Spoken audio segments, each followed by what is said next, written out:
अस्सलाम वालेकुम, मैं वा साकिब मुश्ताक। तुसी वेख रहे हो साकिब की दुनिया 8232। उम्मीद है कि तुसी सारे भाई ठीक होवोगे। कुछ दिन पहले मैं एक वीडियो पाई सी लसन ते। तुसी सारे भाइयों ने वीडियो बड़ी पसंद की। मैं उन्हां सारे भाइयों का शुक्रगुजार हाँ। अज लसन ते ही फिर वीडियो ला रहे हैं। ਇੱਥੇ ਅੱਜ ਤੁਹਾਨੂੰ ਦੱਸਾਂਗੇ ਕਿ ਲਸਣ ਨੂੰ ਕਿਸ ਤਰ੍ਹਾਂ ਮਹਿਫੂਜ਼ ਕੀਤਾ ਜਾਂਦਾ ਹੈ। ਸਾਰਾ ਤਰੀਕਾਕਾਰ ਵੀ ਵਿਖਾਵਾਂਗੇ ਤੇ ਜਿਹੜੇ ਮੇਰੇ ਭਾਈ ਲਸਣ ਨੂੰ ਸਾਫ਼ ਕਰ ਰਹੇ ਨੇ ਇਹਨਾਂ ਕੋਲੋਂ ਪੁੱਛਾਂਗੇ ਵੀ ਇਹ ਮਹਿਫੂਜ਼ ਕਰਨ ਦਾ ਕੀ ਤਰੀਕਾਕਾਰ ਹੈ, ਤਾਂ ਕਿ ਤੁਸੀਂ ਭਾਈ ਵੀ ਲੰਬੇ ਅਰਸੇ ਵਾਸਤੇ ਲਸਣ ਨੂੰ ਮਹਿਫੂਜ਼ ਕਰ ਸਕੋ ਖਰਾਬ ਹੋਣ ਤੋਂ। ਉਮੀਦ ਹੈ ਕਿ ਤੁਹਾਨੂੰ ਅੱਜ ਦੀ ਵੀਡੀਓ ਵੀ ਇਨਸ਼ਾਅੱਲਾ ਪਸੰਦ ਆਏਗੀ। ਤੁਹਾਡੇ ਅੱਗੇ ਮੇਰੀ ਰਿਕੁਐਸਟ ਆ ਕਿ ਸਭ ਭਾਈ ਚੈਨਲ ਨੂੰ ਸਬਸਕ੍ਰਾਈਬ, ਲਾਈਕ, ਕਮੈਂਟਸ ਲਾਜ਼ਮੀ ਕਰਿਆ ਕਰਨਾ। ਮੈਂ ਤੁਹਾਡਾ ਸਾਰਿਆਂ ਦਾ ਸ਼ੁਕਰਗੁਜ਼ਾਰ ਹਾਂ। ਇਹ ਭਾਈ ਹੁਣੇ ਕੰਮ ਕਰ ਰਿਹਾ, ਪਤਾ ਲੱਗ ਰਿਹਾ ਮਾਸ਼ਾਅੱਲਾ ਸੋਹਣਾ ਔਰ ਸਾफ़ ਸੁਥਰਾ ਲਸਣ ਬਣਾ ਰਹੇ ਆ। गुटियाँ बन भी रहे ने।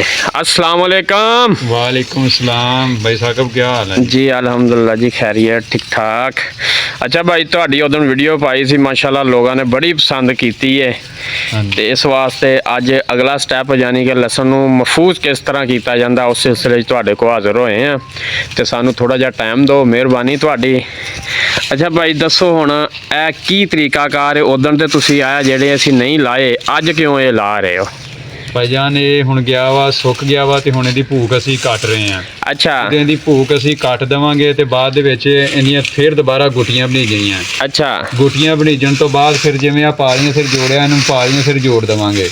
अच्छा, ਜਿਹੜੀ ਗੰਢੀ ਹੈ ਅਸੀਂ ਗੰਢੀ ਬਾਹਰ-ਬਾਹਰਲੀ ਸਾਈਡ ਤੇ ਰੱਖਣੀ ਹੈ, ਭੂਕ ਇਹਦੀ ਅੰਦਰ ਬਾਹਰ ਰੱਖਣੀ ਹੈ, ਜਿਹੜੀ ਇੱਧਰ ਪਰਾਤ ਜੁੜਨੀ ਉਹਦੀ ਵੀ ਅਸੀਂ ਬਾਹਰ-ਬਾਹਰ ਰੱਖਣੀ ਹੈ। ਅੱਛਾ, ਇਹ ਜਿਹੜੀ ਭੂਕ ਹੈ ਇੰਨੀ ਲਾਜ਼ਮੀ ਹੈ, ਨਾਲ ਛੱਡਣਾ ਜ਼ਰੂਰੀ ਹੈ? ਹਾਂਜੀ, ਇਹ ਛੱਡਣੀ ਹੈ ਕਿਉਂਕਿ ਪਾਲੀ ਜੁੜ ਜਾਏਗੀ ਤੇ ਗੰਢੀ ਨੂੰ ਹਵਾ ਮਿਲਦੀ ਰਹੇਗੀ। ਅੱਛਾ, ਇਸ ਤਰੀਕੇ ਨਾਲ ਇਹਦੇ ਗਾੜੇ ਜੋੜਾਂਗੇ ਤੇ ਜਿੰਨੀ ਦੇਰ ਤੱਕ ਵੀ ਪਿਆ ਰਹੇਗਾ ਹੁਣ ਖਰਾਬ ਨਹੀਂ ਹੁੰਦਾ। ਅੱਛਾ ਅੱਛਾ, ਸਹੀ। ਇਹ ਹੁਣ ਮਹਿਫੂਜ਼ ਕਰਨ ਦਾ ਤੁਸੀਂ ਤਰੀਕਾ ਸਾਨੂੰ ਦੱਸਿਆ ਹੈ। ਹਾਂਜੀ, ਇਹ ਤਕਰੀਬਨ ਪੁੱਟਣ ਤੋਂ ਕਿੰਨੇ ਕੁ ਦਿਨਾਂ ਬਾਅਦ ਇਹ ਜਿਹੜੀਆਂ ਨੇ ਤੁਸੀਂ ਇਹ ਭੂਕਾਂ ਲਾ ਰਹੇ ਹੋ? ਮਹੀਨਾ ਹੋ ਗਿਆ ਜੀ। ਅੱਛਾ ਅੱਛਾ, ਮਹੀਨੇ ਤੋਂ ਮਾਹ ਹੋ ਗਿਆ ਨਾ। ਹਾਂਜੀ, ਤੇ ਉਸ ਤੋਂ ਬਾਅਦ ਇਹ ਭੂਕ ਇਹਦੀ ਖੁਸ਼ਕ ਹੋ ਗਈ, ਹੁਣ ਅਸੀਂ ਇਹ ਭੂਕ ਕੱਟਦੇ ਪਏ ਆ। ਅੱਛਾ, ਨਾਲੇ ਇਹਦੀ ਸਫਾਈ ਕਰਕੇ ਤੇ ਮਿੱਟੀ ਛਿੱਟੀ ਦੀ ਬਿਲਕੁਲ ਹੁਣ ਲਾ ਦੇਣੀ ਆ। ਅੱਛਾ, ਕਿਉਂਕਿ ਗਾਂ ਅੱਗੋਂ ਸੇਂਕ ਵਾਲਾ ਮੌਸਮ ਆ ਗਿਆ, ਇਹਦੇ ਨਾਲ ਨਮੀ ਜੀ ਹੋ ਕੇ ਸੇਂਕ ਹੋ ਜਾਂਦੀ ਹੈ। ਸਹੀ ਹੋ ਗਿਆ। ਸੇਂਕ ਲੱਗਦੀ ਫਿਰ ਇਹ ਖਤਮ ਹੋ ਜਾਂਦਾ। ਅੱਛਾ, ਇਹ ਦਾਤਰੀ ਨਾਲ ਨਹੀਂ ਕੱਟੀਆਂ ਜਾਂਦੀਆਂ? ਤੁਸੀਂ ਬੁਗਦੇ ਨਾਲ ਲੱਗੇ ਹੋ? ਨਹੀਂ, ਬੁਗਦੇ ਨਾਲ ਸੌਖੀ ਕੱਟੀ ਜਾਂਦੀ ਕਿਉਂਕਿ ਸੁੱਕੀ ਹੁੰਦੀ ਹੈ। ਅੱਛਾ ਅੱਛਾ, ਦਾਤਰੀ ਨਾਲ ਮੁਸ਼ਕਲ ਹੈ। ਹਾਂਜੀ। ਅੱਛਾ, ਜਿਹੜੇ ਮੇਰੇ ਭਾਈਆਂ ਨੇ ਲਸਣ ਲਾਇਆ ਹੋਇਆ ਸੀ ਉਹਨਾਂ ਵਾਸਤੇ ਕੀ ਪੈਗਾਮ ਹੈ ਮਹਿਫੂਜ਼ ਕਰਨ ਦਾ ਵਾਸਤੇ? ਉਹਨਾਂ ਵਾਸਤੇ ਇਹ ਪੈਗਾਮ ਆ ਕਿ ਹੁਣ ਇਹਦੀ ਉਹ ਕੀ ਭੂਕ ਕੱਟ ਕੇ ਤੇ ਇਹਨੂੰ ਜੋੜ ਲੈਣ ਲਸਣ ਨੂੰ। ਅੱਛਾ, ਅਗਰ ਨਹੀਂ ਇਹ ਸਾਰਾ ਸੈਟਅਪ ਕਰਦੇ ਤੇ ਕੀ ਨੁਕਸਾਨ ਹੈ?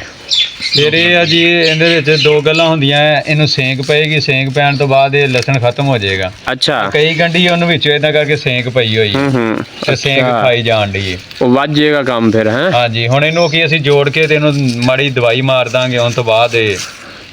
ਅੱਛਾ ਅੱਛਾ, ਦਵਾਈ ਕਿਹੜੀ ਮਾਰਨੀ ਹੈ? ਸਪਰੇਅ ਕੋਈ ਕੀ ਚੀਜ਼ ਹੈ? ਸਪਰੇਅ ਕੋਈ ਸਿਉਂਕ ਵਾਲੀ। ਅੱਛਾ ਅੱਛਾ, ਸਹੀ ਗੱਲ। ਫਿਰ ਉਹਦੇ ਨਾਲ ਸਿਉਂਕ ਨਹੀਂ ਲੱਗੇਗੀ। ਹੈ ਅੱਛਾ ਭਾਈ, ਇਹਨੂੰ ਦੁਬਾਰਾ ਪਲਟਣ ਦੀ ਜ਼ਰੂਰਤ ਤੇ ਨਹੀਂ, ਇਸੇ ਤਰ੍ਹਾਂ ਹੀ ਪਿਆ ਰਹੇਗਾ? ਹਾਂਜੀ, ਇਸੇ ਤਰ੍ਹਾਂ ਹੀ ਪਿਆ। ਹਵਾ ਸ਼ਵਾ ਲਾਉਣ ਦੀ ਤੇ ਨਹੀਂ ਨਾ ਹੁਣ ਜ਼ਰੂਰਤ? ਹਵਾ ਇਹਨੂੰ ਵੇਖੋ ਭਾਈ ਸਾਹਿਬ ਲੱਗੀ ਜਾਣ ਡਈ। ਅੱਛਾ ਅੱਛਾ, ਇਹ ਦੇਖੋ ਆਪਾਂ ਇਹਦੀ ਜੜਾਈ ਕੀਤੀ ਹੈ ਨਾ। ਹਾਂਜੀ, ਇਹ ਚੀਜ਼ ਇਹਦੀ ਜਿਹੜੀ ਗੰਢੀ ਬਾਹਰ ਹੈ, ਭੂਕ ਅੰਦਰ ਹੈ। ਅੱਛਾ, ਹਾਂ ਸਹੀ ਗੱਲ ਹੈ, ਹਵਾ ਲੱਗ ਰਹੀ ਹੈ। ਇਹਨੂੰ ਹਵਾ ਲੱਗਦੀ ਰਹਿਣੀ। ਇਹਦੇ ਵਿੱਚ ਆਪਾਂ ਫਾਸਲਾ ਰੱਖਿਆ ਆ 2 ਫੁੱਟ 3 ਫੁੱਟ ਦਾ, ਐਵੇਂ ਫਾਸਲਾ ਰੱਖ ਕੇ ਤੇ ਇਦਾਂ ਪਾਲੀਆਂ ਜੋੜ ਦੇਣੀਆਂ। ਅੱਛਾ, ਜਿਹੜੀਆਂ ਪਾਲੀਆਂ ਜੋੜੀਆਂ ਨੇ ਥੱਲੇ ਕੀ ਲਾਇਆ? ਅੱਜ ਥੱਲੇ ਜ਼ਮੀਨ ਤੇ ਨਹੀਂ ਲੱਗੀਆਂ ਨਾ? ਜ਼ਮੀਨ ਤੇ ਨਹੀਂ ਲੱਗੀਆਂ, ਥੱਲੇ ਗਾਰਡਰ ਰੱਖੇ ਹੋਏ। ਅੱਛਾ ਅੱਛਾ, ਗਾਰਡਰ ਰੱਖੇ, ਥੋੜਾ ਜਿਹਾ ਜ਼ਮੀਨ ਤੋਂ ਉੱਚਾ ਰਵੇ ਤੇ ਹਵਾ ਲੱਗਦੀ ਰਵੇ। ਹੈ ਲੱਗਦੀ ਰਵੇ। ਸਹੀ ਹੋ ਗਿਆ, ਠੀਕ ਹੋ ਗਿਆ ਜੀ, ਬੜੀ ਮਿਹਰਬਾਨੀ, ਸ਼ੁਕਰੀਆ। ਤੁਸੀਂ ਸਾਨੂੰ ਲਸਣ ਦੇ ਬਾਰੇ ਹਿਫਾਜ਼ਤ ਕਿਸ ਤਰ੍ਹਾਂ ਕਰਨੀ ਇਹਦੇ ਬਾਰੇ ਦੱਸਿਆ। ਤੇ ਭਾਈ ਫਿਆਜ਼ ਨਹੀਂ ਬੈਠੇ ਨੇ ਇੱਧਰ, ਇਹਨਾਂ ਕੋਲੋਂ ਵੀ ਪੁੱਛਨੇ ਆ ਹੁਣ। ਮਾਸ਼ਾਅੱਲਾ ਜੀ, ਇਹ ਵੇਖੋ ਬੜੀਆਂ ਸੋਹਣੀਆਂ ਇਹਨਾਂ ਨੇ ਗੁੱਟੀਆਂ ਵਧੀਆਂ ਹੋਈਆਂ ਨੇ। ਵਾਹ, ਕੀ ਬਾਤ ਹੈ ਜੀ। अच्छा फयाज भाई, ये मिक्स ही है लसन या देसी है? नहीं जी, ये फार्मी लसन है। अच्छा अच्छा, अस्सलाम वालेकुम जी। वालेकुम सलाम जी। फयाज भाई की हाल चाल है? करम है, शुक्र मालिक दा जी। अच्छा, ਇਹ ਜਿਹੜਾ ਲਸਣ ਕਿਹੜਾ ਬੜਾ ਸੋਹਣੀਆਂ ਗੁੱਟੀਆਂ ਤੁਸੀਂ ਬਣ ਰਹੇ ਹੋ? लसन है जी। अच्छा अच्छा, फार्मी लसन है। हैं हाँ जी।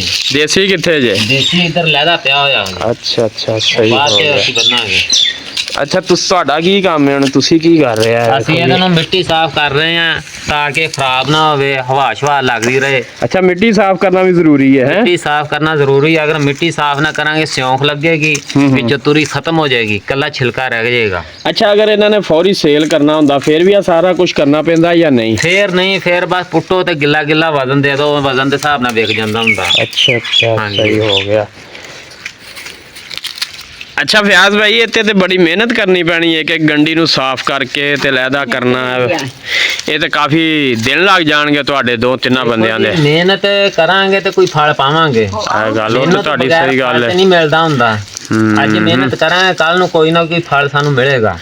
ਵੇਖੋ ਜੀ ਲਸਣ ਨੂੰ ਮਹਿਫੂਜ਼ ਕਰਨਾ ਤੇ ਉਹਦੇ ਵਾਸਤੇ ਬੜੀ ਖਪਤ ਹੈ। ਹਾਂਜੀ ਮਿਹਨਤ ਕਰਨੀ ਪੈਂਦੀ ਕੋਈ ਵੀ ਚੀਜ਼ ਆ ਜੀ। ਅੱਜ ਸਵੇਰ ਦਾ ਤੁਸੀਂ ਕਿੰਨਾ ਕੁ ਕਰ ਲਿਆ ਹੈ? ਅੱਜ ਸਵੇਰ ਨਹੀਂ, ਅਸੀਂ 10 ਵਜੇ ਆਏ ਆ ਤੇ ਸ਼ੁਰੂਆਤ ਕੀਤੀ ਅਸੀਂ ਹੁਣ ਅਜੇ। ਅੱਛਾ ਹਾਂਜੀ ਅੱਜ ਇਹੀ ਤੱਕ ਰਾਹ ਹੀ ਕੀਤਾ ਅਸੀਂ। ਇਹ ਤੇ ਅਜੇ ਮਨ ਵੀ ਨਹੀਂ ਹੋਇਆ ਹੋਣਾ ਕਿ ਹੋ ਗਿਆ? ਨਹੀਂ ਨਹੀਂ ਹੋਇਆ ਜੀ ਅਜੇ। ਮਿਹਨਤ ਫਿਰ ਡਬਲ ਮਿਹਨਤ ਹੋ ਜਾਂਦੀ, ਕੱਲੀ ਕੱਲੀ ਗੰਢੀ ਸਾਫ਼ ਅੱਛਾ ਤੁਸੀਂ ਜ਼ਿਆਦਾ ਬੰਦੇ ਲਾ ਲੈਣੇ ਸੀ, ਪੂਰੀ ਟੀਮ ਤੁਹਾਡੀ ਕਿੱਥੇ ਹੈ? ਜ਼ਿਆਦਾ ਬੰਦੇ ਲਾਇਆ ਫਿਰ ਕੋਈ ਬੰਦੇ ਸਹੀ ਨਹੀਂ ਸਾਫ਼ ਕਰਦੇ। ਅੱਛਾ ਉੱਦਾਂ ਹੀ ਰੱਖੀ ਜਾਂਦੇ ਆ। ਕੰਮ ਛੇਤੀ ਮੁੱਕ ਜਾਂਦਾ ਲੇਕਿਨ ਲਸਣ ਸਾਫ਼। ਫਿਆਜ਼ ਭਾਈ ਕੀ ਤਰੀਕਾ ਹੁਣ ਇਸਤੇਮਾਲ ਕਰ ਰਹੇ ਹੋ ਇਹਨੂੰ ਸਾਫ਼ ਕਰਨ ਦਾ? ਸਾਨੂੰ ਤੇ ਜਿਹਦਾ ਲਸਣ ਜਿਸ ਚੋਰੀ ਦਾ ਉਹਨੇ ਤਾਂ ਸਾਨੂੰ ਕਿਹਾ ਸੀ ਇਸ ਤਰੀਕੇ ਨਾਲ ਲਸਣ ਝਾੜਨਾ ਤੇ ਭੂ ਝਾੜਨੀ ਹੈ, ਅੱਛਾ ਲੇਕਿਨ ਇਹ ਤਰੀਕਾ ਨਹੀਂ ਸਹੀ। ਹੂੰ ਅਸੀਂ ਆਪਣੇ ਤਰੀਕੇ ਨਾਲ ਕੱਲੀ ਕੱਲੀ ਤੁਰੀ ਫੜ ਕੇ ਮਿੱਟੀ ਝਾੜ ਰਹੇ ਹਾਂ, ਅੱਛਾ ਉਤੋਂ ਭੂ ਕੱਟ ਰਹੇ ਹਾਂ, ਇਹ ਸਾਰਾ ਖੋਲ ਰਹੇ ਹੋ ਦੁਬਾਰਾ? ਹੋ ਰਹੇ ਹਾਂ ਤਾਂ ਕਿ ਅੱਛੇ ਤਰੀਕੇ ਨਾਲ ਸਾਫ਼ ਹੋ ਜਾਵੇ। ਸਹੀ ਅਗਰ ਗੱਲ ਇਦਾਂ ਹੈ। ਝਾੜਾਂਗੇ ਮਿੱਟੀ ਵਿੱਚ ਫਿਰ ਵਿੱਚ ਰਹਿ ਜਾਏਗੀ। ਭੁੱਖ ਲੱਗੇਗੀ, ਫਿਰ ਫਾਇਦਾ ਨਹੀਂ ਮਿਹਨਤ ਕਰਨ ਦਾ। ਆ ਬਿਲਕੁਲ ਜੀ, ਇੰਨੀ ਮਿਹਨਤ ਵੀ ਕਰਨੀ, ਕੰਮ ਫੇਰ ਵਿੱਚ ਹੀ ਰਹਿ ਜਾਏ। ਇਹ ਤਰੀਕਾ ਠੀਕ ਹੈ ਜੀ, ਕੱਲੀ ਕੱਲੀ ਨਹੀਂ ਜੀ ਮਾਸ਼ਾਅੱਲਾ, ਵੇਖੋ ਜੀ ਬੜਾ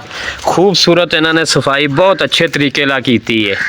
ਇਹ ਤੁਹਾਨੂੰ ਨਜ਼ਰ ਆ ਰਿਹਾ ਤੇ ਸੋਹਣੀਆਂ ਗੁੱਟੀਆਂ ਵਧੀਆਂ ਨੇ। ਇਹ ਭਾਈ ਹੁਣੀ ਬੰਨ ਕੇ ਹੁਣ ਤੁਹਾਨੂੰ ਵਿਖਾਉਣਗੇ। ਇਹ ਤਕਰੀਬਨ ਕਿਲੋ ਕੁ ਦੀ ਹੈ? ਇਹ ਹੈਗੀ ਜੀ 3 ਕਪਾਹ ਦੀ, ਕਿਲੋ ਦੀ ਨਹੀਂ ਹੁੰਦੀ। ਅੱਛਾ ਜੇ ਜ਼ਿਆਦਾ ਬੰਨੋਗੇ ਉਹਦਾ ਕੀ ਨੁਕਸਾਨ ਹੈ? ਹਵਾ ਨਹੀਂ ਫਿਰੇਗੀ ਜੀ ਉਹਨੂੰ। ਹਾਂ ਅਗਰ ਤੁਸੀਂ ਛੋਟੀ ਗੁੱਟੀ ਹੋਏਗੀ ਹਵਾ ਆਸਾਨੀ ਨਾਲ ਫਿਰੇਗੀ। ਤੁਸੀਂ ਅਗਰ ਵੱਡੀ ਗੁੱਟੀ ਬਣਾਉਂਦੇ ਹੋ ਨਾ, ਉਹ ਖਿੱਲਰ ਜਾਂਦੀ। ਮਸਲਾ ਫੇਰ ਉਹੀ ਰਹੇਗਾ, ਉਹਨੂੰ ਹਵਾ ਨਹੀਂ ਫਿਰੇਗੀ, ਉਹ ਫੇਰ ਖਰਾਬ ਹੋ ਜਾਏਗਾ। ਹਾਂਜੀ ਗੁੱਟੀ ਛੋਟੀ ਹੋਏਗੀ ਹਵਾ ਸੌਖੀ ਫਿਰੇਗੀ। ਸਹੀ ਹੋ ਗਿਆ। ਅੱਛਾ ਫਿਆਜ਼ ਭਾਈ ਇਹ ਜਿਹੜੇ ਸਟੋਰ 'ਚ ਇਹਨੂੰ ਸਟੋਰ ਕਰਨਾ ਹੈ ਉਹ ਵੀ ਕੋਈ ਹਵਾਦਾਰ ਹੋਣਾ ਚਾਹੀਦਾ ਹੈ? ਹਵਾਦਾਰ ਹਵਾ ਕਰਾਸ ਹੋਏਗੀ ਤੇ ਬਚੇਗਾ। ਸਹੀ ਗੱਲ ਹੈ। ਕਰਾਸ ਹੁੰਦੀ ਹੈ ਜੀ। ਸਹੀ ਗੱਲ, ਕਿਉਂ ਐਵੇਂ ਨਹੀਂ ਕਰਨਾ ਵੀ ਤੁਸੀਂ ਬਿਲਕੁਲ ਬੰਦ ਕਮਰੇ 'ਚ ਕਰ ਦੇਣਾ। ਹਾਂ ਕਮਰੇ 'ਚ ਹਵਾ ਲੱਗੇਗੀ ਤੇ ਚੀਜ਼ ਬਚੇਗੀ। ਸਹੀ ਗੱਲ ਹੈ। ਵੀ ਤੁਹਾਨੂੰ ਸਟੋਰ ਵਿਖਾਉਨੇ ਆ ਜਿੱਥੇ ਇਹਨਾਂ ਨੇ ਲਸਣ ਸਟੋਰ ਕੀਤਾ ਹੋਇਆ। ਇਹ ਜਿੰਨਾ ਵੀ ਤੁਸੀਂ ਲਸਣ ਵੇਖ ਰਹੇ ਹੋ ਨਾ, ਇਹਨੂੰ ਸਾਰੇ ਨੂੰ ਇਹਨਾਂ ਨੇ ਦੁਬਾਰਾ ਸਾਫ਼ ਕਰਨਾ ਹੁਣ ਤੇ ਦੁਬਾਰਾ ਹੀ ਇਸ ਤਰ੍ਹਾਂ ਲਾਉਣਗੇ। ਪਹਿਲੇ ਹਵਾ ਸ਼ਵਾ ਨੂੰ ਫਿਰ ਗਈ ਹੈ ਤੇ ਹੁਣ ਥੋੜਾ ਜਿਹਾ ਮਿੱਟੀ ਵੀ ਖੁਸ਼ਕ ਹੋ ਗਈ ਹੈ, ਝਾੜਨੀ ਸੌਖੀ ਹੋ ਗਈ ਹੈ। ਇਹ ਦੇਖੋ ਜੀ ਮਾਸ਼ਾਅੱਲਾ ਜੀ, ਕਮਰਾ ਜਿਹੜਾ ਇਹ ਦੇਖੋ ਰੋਸ਼ਨਦਾਨ ਲੱਗੇ ਹੋਏ ਆ ਬਿਲਕੁਲ, ਜਿੱਥੋਂ ਕਿ ਹਵਾ ਗੁਜ਼ਰ ਸਕੇ ਆਸਾਨੀ ਨਾਲ ਤੇ ਲਸਣ ਬਿਲਕੁਲ ਮਹਿਫੂਜ਼ ਰਹੇ, ਖਰਾਬ ਨਾ ਹੋਵੇ।